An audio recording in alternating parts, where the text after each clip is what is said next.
Hello, everybody, and thank you for tuning in to the Ron Paul Liberty Report. Daniel, what's going on today?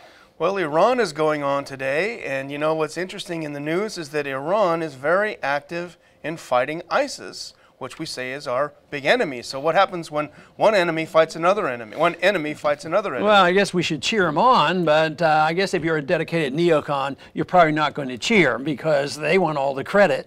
But it is ironic. That is such a mess over there. And what is going on is, they're trying to contain ISIS. They're not likely to defeat them soon because ISIS to me is philosophic, it's ideological, it's not a country and it's not a big army.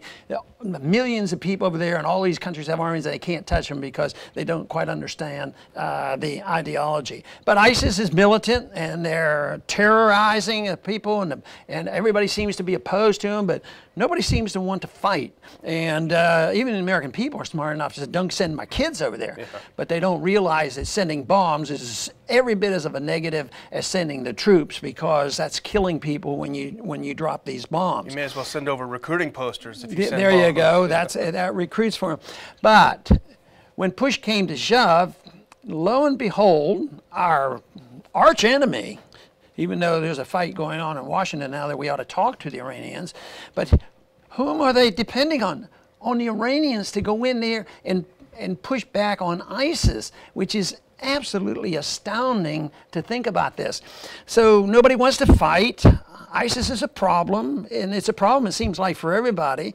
And it looks like Iran's the only one that wants to use troops. They still sort of say they're not doing it, but I think everybody knows that they're involved.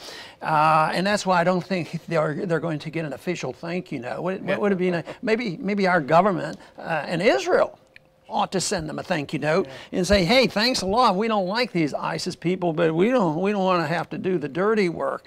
So I'm sorry, I was just going to say that, the rise of ISIS in a way was a result of the U.S. invasion of Iraq.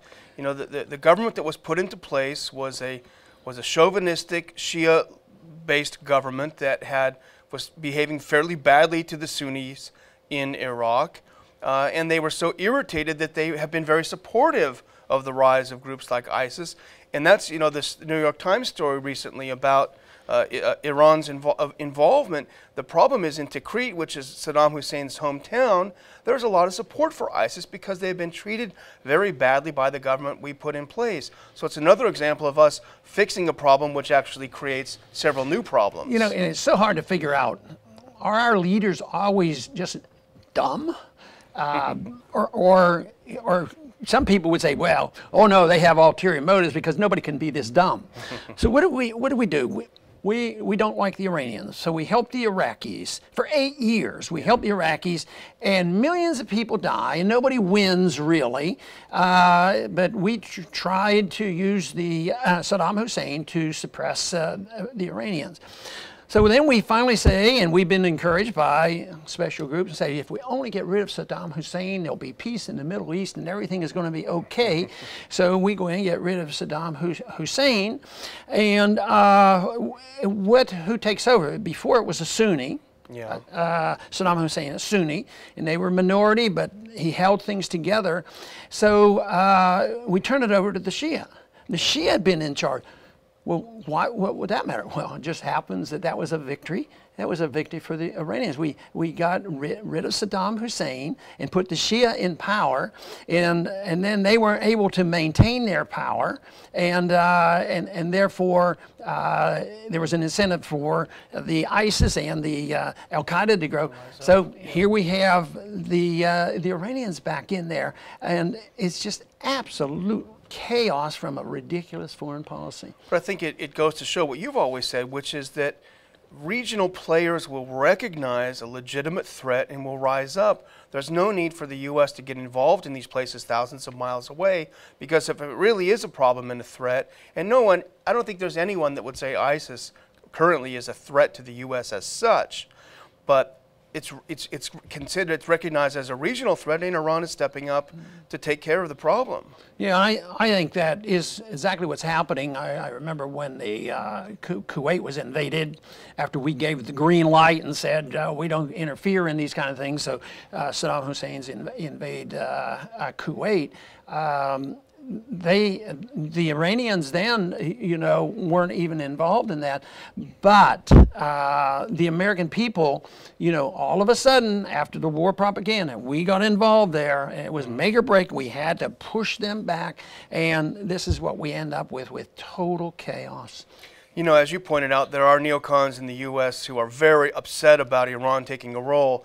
John McCain tweeted something this week. What a shame it is that Iran is fighting them, as if he'd rather have Americans fighting and dying there. But you know, one of our advisors on our Institute for Peace and Prosperity, Hillary Mann Leverett, had a great article in CNN where she really challenged this neocon conventional wisdom, and she said the rise of Iran as a regional power in the Middle East is actually a very good and stabilizing thing. It's something that we should look at and be encouraged by rather than frightened by. No, I think that's a perfect point. And back to the 1990 invasion, 91,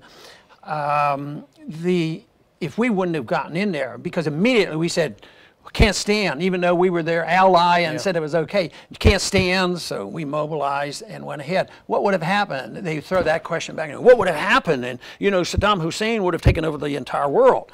Well, maybe Israel has an interest in it. Maybe Saudi has an interest in it. You know, Saudi gets all this oil, all this money, and they buy all these weapons, but evidently they're totally inept at defending their own country.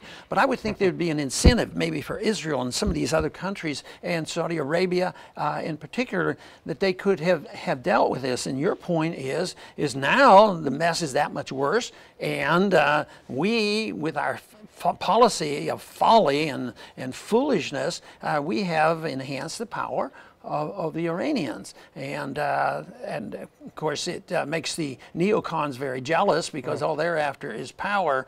But I just wish there was more reality on this, and reality was set in if local people took care of their problems. But I don't like the demagoguing and the hype on why we have to go to war when not only is ISIS not a threat to the United States, I think the Iranians are smart enough to let us fight their battles and turn these countries over to them.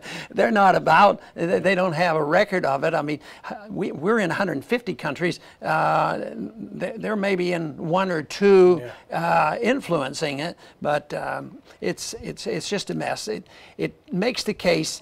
I feel badly that we don't do a better job in selling our product, which is non-intervention, because it makes sense, it's morally correct, it's constitutionally correct, and it should appeal to people, you know, just for pragmatic reasons.